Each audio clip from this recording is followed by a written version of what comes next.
கிருஷ்ணகிரியில் பெண்ணை மிரட்டி பாலியல் வன்கொடுமை செய்த போதை இளைஞர்கள் போலீசாரையே தாக்கிய சம்பவம் மீண்டும் தமிழகத்தில் அதிர்ச்சி ஏற்படுத்தியிருக்கிறது.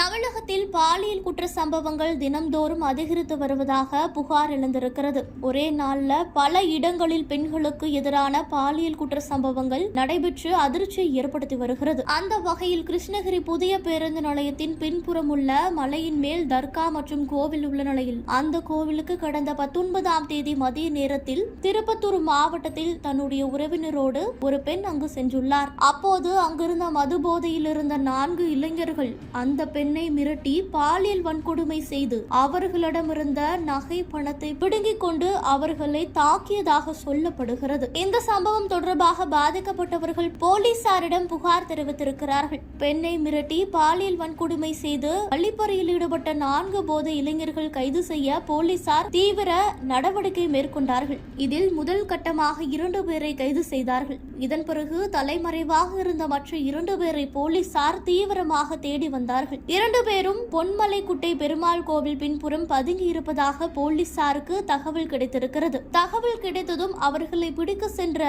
போலீசாரை அவர்கள் கத்தியால் தாக்க முற்பட்டதாக கூறப்படுகிறது. இதன் காரணமாக தற்காப்புக்காக போலீசார் துப்பாக்கியால் சுட்டதில் சுரேஷ் என்ற குற்றவாளி காலில் காயம் ஏற்பட்டிருக்கிறது.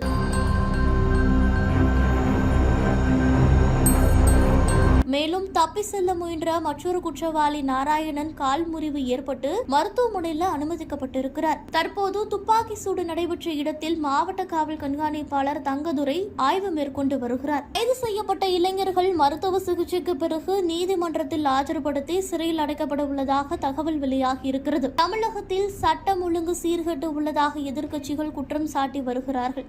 கொலை மற்றும் பாலியல் வன்கொடுமை சம்பவங்கள் அதிகரித்துள்ளதாகவும் போதைப் பொருட்கள் புழக்கம் அதிகரிப்பதே இதற்கு காரணம் எனவும் எதிர்க்கட்சிகள் கடுமையாக விமர்சனம் செய்து வருகிறார்கள். இந்த நிலையில்தான் பாலியல் வன்கொடுமையில் ஈடுபட்டவர்கள் போலீசாரையே தாக்கிவிட்டு தப்ப முயன்ற சம்பவம் பெரும் அதிர்ச்சியை ஏற்படுத்தி இருக்கிறது. மேலும் இந்த சம்பவம் குறித்து போலீசார் தொடர்ந்து விசாரணை மேற்கொண்டு வருகிறார்கள்.